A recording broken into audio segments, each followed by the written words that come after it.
Madam আসবো? আসুন। আরে এ তো আমার শাশুড়ি। ম্যাডাম কিছু বললেন? না না, আরে উনি তো আমার শাশুড়ি। উনি তো ওনার ছেলের কাছে 24 ঘন্টা আমার নামে মিথ্যা কথা বলতে বলতে ওনার ছেলে শেষ পর্যন্ত আমাকে বাসা থেকে বেরই করে দিয়েছিল। তাহলে ওনার এখন এই অবস্থা কেন? ম্যাডাম আপনার চা। কি ব্যাপার, উনি কে? ওনাকে তো আগে কখনো দেখিনি। ম্যাম, উনি গতকালকে জয়েন করেছে আমাদের অফিসে। যে ছেলেটা পিওনের কাজ করতো ও তো চাকরি ছেড়ে চলে গেছে, এই জন্য ওনাকে রেখে দিছি।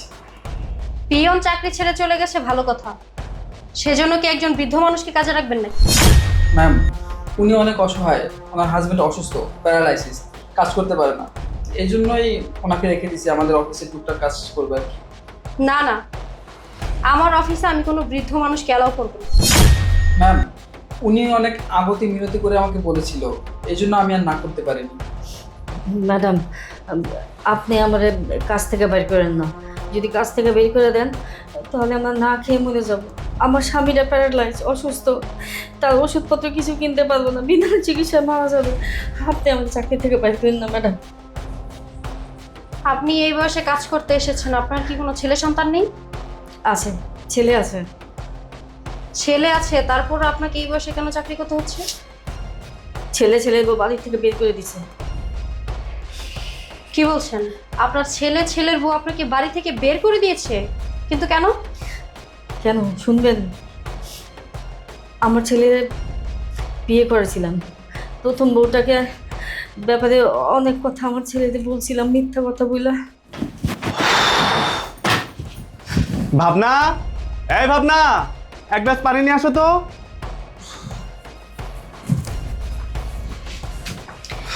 কি রে বাবা, তুই আইসস? হ্যাঁ মা, চলে আসছি। তোর বউ দিব পানি না?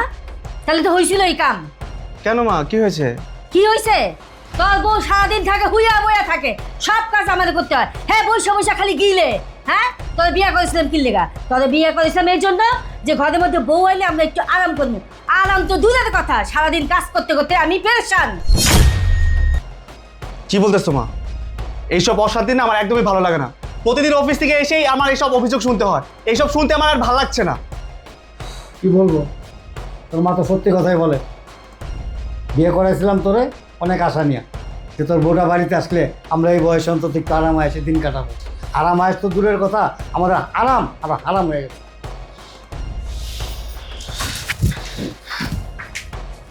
কি ব্যাপার মা, আপনার ছেলে অফিস থেকে বাসায় আসতে না আসতে আমার নামে বিচার দেওয়া শুরু করে দিয়েছেন? বাসার কাজ যদি আমি না করি তাহলে কি আপনারা করেন নাকি? দেখছিস তোর বউয়ের আচরণ, দেখছিস তোর সামনে কি আচরণ করতেছে। আর তুই না থাকলে এবার বুঝানো যে আমাদের সাথে কি আচরণটা করে। যা সত্যি আমি তো তাই বললাম বাবা। যা সত্যি, আমরা মিথ্যা বলতেছি না। এক গ্লাস পানি চাইলে তোমার কাছে পাই না, যখন তখন তোমাকে দেখি খাটের মধ্যে শুয়ে থাকো, সব সময় শুয়ে বসে দিন কাটাও কেন? এসব আপনি কি বলছেন? সারাদিন বাসার সব কাজ তো আমিই করি। সারাদিন সব ওই কাজ করে, তাহলে আমি বসা বসা খাই, তাই না? কাজটা করে কে? আমি কাজ করি একেবারে। আম্মা ওইটা না দেন, আম্মা ওইটা দেন। তোর বউ সারাদিন আমার হুকুম দিতে থাকে। আমি তো এটাই বুঝতে পারি না, সারাদিন এত কাজ করার পরে আপনার ছেলে বাসা আসার সাথে সাথে আপনারা দুজন মিলে আমার নামে এত বিচার কেন দেন? মিথ্যা কথা কেন বলেন? থামো, কি শুরু করেছো? প্রতিদিন অফিস থেকে এসে তোমার নামে এত অভিযোগ কেন আসে? এই বাড়িতে থাকবা, এই বাড়িতে খাবা, আর আমার মা বাবার সাথে বেয়াদবি করবা, তাদের কোনো কাজ করে দিবা না? তারা কি তোমার দাসী বাঁধে নাকি? তারা তোমার কাজ করে দেবে? তোমার জন্য এই সংসারে অশান্তি হয়। তুমি হচ্ছে এই সংসারের অশান্তির মূল। তোমার এই বাড়িতে থাকার কোনো দরকার নেই। তোমার জন্য যেহেতু এত অশান্তি, আমি আর এসব নিতে পারছি না। তুমি এই বাসা থেকে বেরিয়ে যাও তো। আমি অশান্তির কারণ? সারাদিন বাসার কাজ করতে করতে তোমার বাবা মার 5 মাস খাটতে খাটতে আমার জান শেষ, আর তুমি ওই সব কথা বলছো? তুমি বলছো আমাকে বাসা থেকে বের হয়ে যেতে? হ্যাঁ, আমি তোমাকে বাসা থেকে বেরিয়ে যেতে বলছি। তুমি এই সংসারে অশান্তির মূল কারণ। তোমার কারণে এই সংসারে অশান্তি হচ্ছে। এইসব আমি আর প্রতিদিন সহ্য করতে পারছি না। তুমি এখান থেকে বেরিয়ে যাও। ঠিক আছে, সারাদিন এই বাড়িতে সব কাজ করার পরেও তোমার বাবা মা যখন যেটা বলে সেটা করার পরেও যেহেতু তোমাদের কারো মন আমি জোগাইতে পারলাম না, তোমার বাবা মা আমাকে সহ্য করতে পারে না, তুমিও আমাকে বইলা দিলে আমি যেন এই বাড়ি থেকে চলে যাই, তাহলে তো এই বাড়িতে থাকার আমার আর কোনো মানে নেই। আমি চলে যেতেছি। আপনারা তো এটাই চাইছিলেন যেন আমি এই বাড়ি থেকে চলে যাই। চলে যাচ্ছি, থাকেন আপনারা।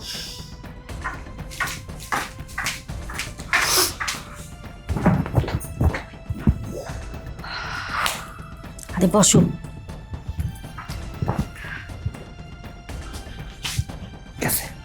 যাক, ভালো হয়েছে, অবশেষে এটাকে বাড়ি থেকে বের করলাম। এখন তুমি একটা কাজ করো, একটা ভালো মেয়ের সন্ধান করো, ছেলেটাকে আবার বিয়ে দিব। অবশ্যই, এবং খুব শিগগিরই করাবো। চলো ভিতরে যাই। চলো যাই।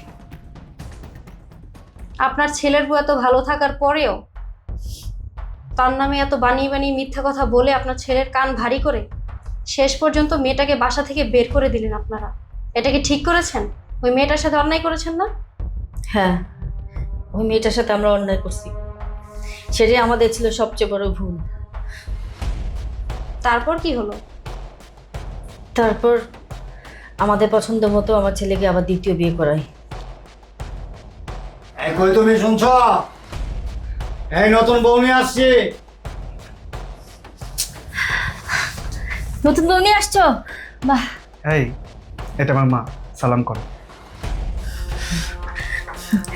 বেঁচে থাকো মা, বেঁচে থাকো। বাহ, অনেক সুন্দর বৌমা। বাবা চল, বৌমাকে নিয়ে ভিতরে যাই। আসো বৌমা, চল। তুমিও আসো। হাই বাবা।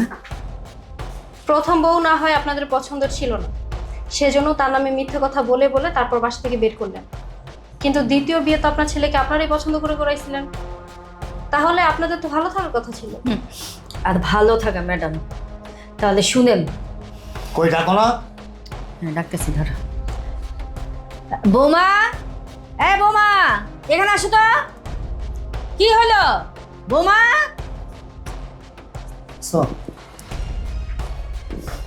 কতবার ডাকতে হয় তারপরও শোনে না। কি হয়েছে? এমন গলা ফাটায় চিল্লাচ্ছেন কেন? তোকে ডাকলাম এই কারণে যে 6 মাস হয়ে গেল তোমার বিয়ে করে নিয়ে আসছি। তুমি নতুন বউ ছিলে বলে তোমাকে কাজের কথা কিছু বলি নাই। এখন তো তুমি কাজ করবা। ভাবলাম যে তোমাকে বিয়ে করে নিয়ে আসলে আমি একটু আরাম করব, সংসারের কাজ তুমি করবা। কই, সেই কাজ তো আমাকেই করতে হয়। তো তো কে করবে? আমি কি এই বাড়িতে বান্দিদাসী হয়ে আসছি যে আমি কাজ করব? শুনুন, আমি এই বাড়ির বউ, আমি কোনো কাজ কাম করতে পারবো না। বৌমা, এটা কোন ধরনের কথা বললা তুমি? তোমাকে বিয়ে করে নিয়ে আসছি এ বাড়িতে, তুমি এ বাড়ির বউ, তুমি কাজকর্ম করবে নাকি তোমার শাশুড়ি করবে? আমি যদি কাজ করি তাহলে আপনারা কি করবেন? হ্যাঁ, কি করবেন আপনারা? শুনুন, এমনি তো আপনারা কোনো ইনকাম করেন না, আমার স্বামীর ইনকামের টাকায় চলেন, সেই হিসাবে আপনারাই সব কাজ কাম করবেন, আমি কোনো কাজ করব না। এটা একটা কথা বললা তুমি? এটা কি ব্যাপার? বাড়ির ভিতর কি হচ্ছে? এত চিল্লাপালা কেন? ছিলেবেলা করবো না? এই যে তোর বউরে বিয়ে করে নিয়ে আসছি, 6 মাস হয়ে গেল, তোর বউ এই পর্যন্ত একটা কাজও ধরে নাই। সব কাজ আমাদের করতে হয়, সব হুকুম দিয়ে দিয়ে কাজ করায়। আমার না প্রতিদিন এত অশান্তি ভালো লাগে না। আমাদের সংসারে আমরা এই কয়জনই মানুষ, প্রতিদিন এই সংসারে এত অশান্তি হবে কেন? এত অভিযোগ কেন? আমি জাস্ট নিতে পারছি না। আচ্ছা, তোর বউ কি এখনো নতুন আছে? এখনো নতুন আছে, প্রায় 6 মাস পার হয়ে গেছে। এতদিন আমরা কোনো কিছু বলি নাই, মুখ বুঝে সব সহ্য করছি। এখন দিনে দিনে দেখি তোর বউয়ের মানে অত্যাচার দিন দিন বাড়তি আছে। একটা কাজের কথা বললে তোর মায়ের মুখের উপর স্পষ্ট ভাষায় না করে দেয়, পারবো না, করে নেন। আমি সকালবেলা বলছি, বউ আমাকে এক কাপ চা দিবা, চাটা বানায় খেতে পারেন না। আশ্চর্য ব্যাপার। দেখো শ্রাবণ, আমি এই বাড়িতে বউ হয়ে আসছি, তুমি আমাকে বিয়ে করে নিয়ে আসছো এই না যে তোমার বাসার সমস্ত কাজকাম আমার করতে হবে। আমি তো এই বাড়ির বউ নাকি? আমি কেন এই বাসার কাজকাম করতে যাব? আর তাছাড়া তোমার বাবা মা সারাদিন বাসায় বসেই থাকে, তারা কাজ করলে কি এমন ক্ষতি হবে? আমার এসব ভালো লাগে না। তোমরা এই কয়জন মানুষ একটু মিলেমিশে কাজকর্ম করে থাকতে পারো না? যখন আমি অফিস থেকে বাসায় ফিরি, নানা রকমের অভিযোগ। আচ্ছা, তোমাদের সমস্যাটা কি বলো তো? তোমাদের কথা মতো আমি আমার প্রথম স্ত্রীকে এই বাসা দিয়ে বের করে দিয়েছিলাম। আমি আবার নতুন করে বিয়ে করেছি। আমি কি প্রোডাক্ট? তোমরা আমাকে নানা রকমের অভিযোগ দেবে আর সেটা শুনে আমি বিয়ে করব? এরা তো হতে পারে না। আমি এই সংসারে শান্তি চাই। দেখ বাবা, আগের বউ কি করছে না করছে, আগে আমরা কি বলছি না বলছি ওইটা বাদ দে। কিন্তু এখন ওরে যে বিয়ে করে নিয়ে আসলাম, 6 মাস হয়ে গেছে, ও সত্যি সত্যি কোনো কাজ করে না। আমরা সত্যি কথা বলতেছি, সব কাজ আমাদের দিয়ে করায়। হ্যাঁ করায়, তাতে কি হয়েছে? কাজ করবা, বাসায় তো শুয়ে বসেই থাকো। কাজ করলে কি এমন ক্ষতি হবে?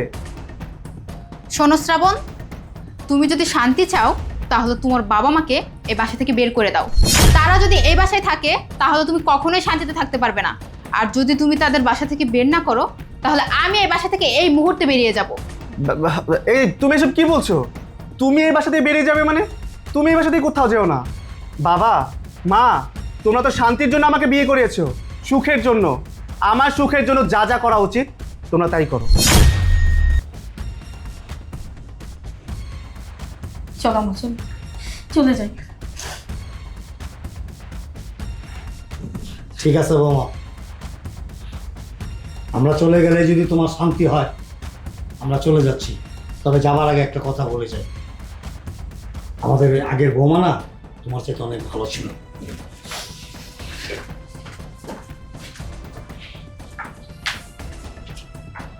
শ্রাবণ, চলো ভেতরে চলো। একদম ভালো কাজ করেছো, তোমার বাবা মাকে বের করে দিয়েছো। এখন দেখবা আর কোনো ঝামেলাই হবে না বাসায়।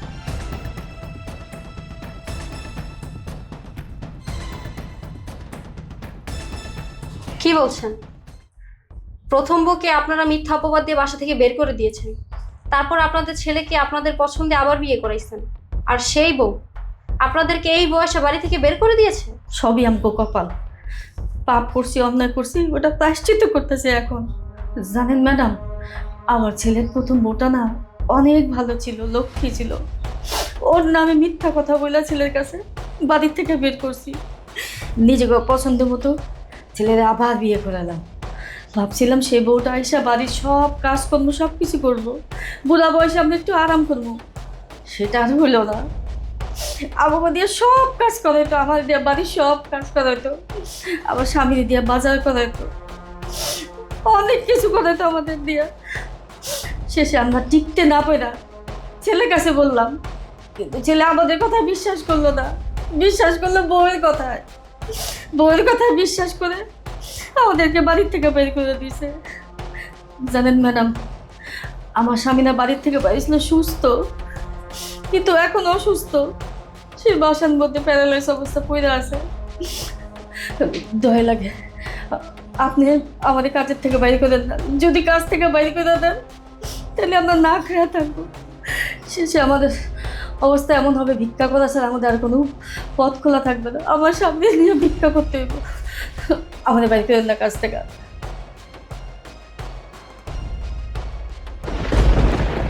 বৌমা, তুমি তুমি আমাদের ম্যাডাম? হ্যাঁ আমি। আপনারা কি ভেবেছিলেন মেয়েরা খুব দুর্বল হয়? আমিও দুর্বল না, আমি একদমই দুর্বল নই। আমি ঘুরে দাঁড়িয়েছি। ওই দিন আমার কোনো অপরাধ ছিল না, কিন্তু আপনারা আমাকে মিথ্যে অপবাদ দিয়ে বাড়ি থেকে বের করে দিয়েছিলেন। সংসারের সমস্ত কাজ আমি করতাম, আপনারা যখন যা বলতেন সব কথাই শুনতাম। তারপরও আপনারা আমাকে দেখতে পারতেন না, আমাকে সহ্য করতে পারতেন না। সেজন্য আপনাদের ছেলের কাছে আমার নামে বানিয়ে বানিয়ে মিথ্যে কথা বলতেন। আর আপনাদের ছেলে সারাদিন অফিস করে বাসা আসার পর আমার নামে এই সমস্ত উল্টাপাল্টা কথা শুনে ওরও মাথা গরম হয়ে যেত, ও রাগ হয়ে যেত, আর এইসব বিষয়ে আমার সাথে ঝগড়া করতো, এমনকি আমার গায়েও হাত তুলতো। সব কিছুর পরেও, সব কিছু সহ্য করেও আমি আমার সংসারটাকে বাঁচাইতে চেয়েছিলাম। আমি তারপরও কখনো কোনো প্রতিবাদ করিনি, আপনাদের মুখে মুখে কখনো তর্ক করিনি। আপনারা যখন দেখলেন আপনাদের অন্যায় অত্যাচার সহ্য করেও আমি চুপচাপ সংসার করে যাচ্ছি, কোনো প্রতিবাদ করছি না, সেটাও আপনাদের সহ্য হলো না। সেজন্য প্ল্যান করে একদিন তো আমাকে বাসা থেকে বেরই করে দিলেন। আজ দেখেন আমি এই কোম্পানির মালিক, আর আপনি আমার কোম্পানিতে সামান্য একজন পিয়নের চাকরি করতে আসছেন। বৌমা, তোমার সাথে আমরা অনেক অন্যায় অপরাধ করছি, পারলে আমাদের ক্ষমা করে দিও। আর তুমি তো দেখতেছো আমাদের পরিণতি কি অবস্থা এখন। আপনি এতটা খারাপ মহিলা এটা আমি আগে জানতাম না। যদি জানতাম তাহলে এই কোম্পানিতে আমি আপনাকে চাকরি দিতাম না। আপনার চোখের পানি আর আকতি মিনতি দেখে আমি আপনাকে দয়া মায়া করে চাকরি দিয়েছিলাম। আপনার উপরে যতটা ভালো, আপনার ভেতরটা তার থেকে বেশি খারাপ। আপনি কি না আমার ম্যাডামের সাথে এরকম জঘন্য একটা কাজ করেছেন। ভুলটা যেহেতু আমি করেছি, প্রায়শ্চিত্ত আমি নিজেই করব। ম্যাডাম বললেও আমি আপনাকে এই কোম্পানিতে চাকরিতে রাখবো না। জান, বের হন এখান থেকে। বৌমা, আমার আগে যত অন্যায় অপরাধ ভুলের জন্য আমাদের মাফ করে দাও। তুমি আমাদের এই চাকরি থেকে বের করে দাও। তুমি যদি বের করে দাও তাহলে তোমার শ্বশুরে দিয়ে ভিক্ষা করাচ্ছে না, আর কোনো আমার উপায় নাই। তুমি বের করো না বৌমা, আমাদের মাফ করে দাও। তাই চুপ করেন। এইখানে দাঁড়িয়ে দাঁড়িয়ে এত কথা বলতেছেন কেন? আমি আপনাকে যেটা বলেছি না, আপনার লজ্জা করে না? এক সময় যাকে বাসা থেকে ঘাট ধাক্কা দিয়ে বের করে দিয়েছেন, আজকে তার কাছে দয়া ভিক্ষা চাইছেন? যান এখান থেকে।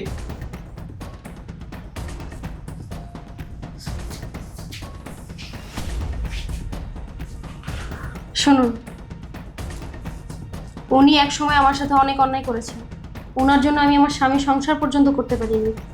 আমি চাই না উনি আমার কোম্পানিতে কাজ করুক আর উনি আমার চোখের সামনে আসুক। যতই যাই হোক, উনি আমার শাশুড়ি। আমার শ্বশুর এখন অসুস্থ। আপনি খোঁজ নিন আমার শাশুড়ি কোথায় থাকে। ওনাদের অ্যাড্রেস খুঁজে বের করে ওনাদের অ্যাড্রেসে 5 লাখ টাকা পাঠিয়ে দিন। ম্যাডাম, আপনি সব কি বলছেন? যেই মহিলার কারণে আপনি সংসার করতে পারলেন না, যেই মহিলা আপনাকে এত অত্যাচার করলো, আপনি ওই মহিলাকে 5 লাখ টাকা দিতে চাচ্ছেন? চুপ করুন। আপনাকে যেটা বলা হয়েছে সেটা করুন। জি ম্যাম, আসছি তাহলে। আসসালামু আলাইকুম। ওয়ালাইকুম আসসালাম।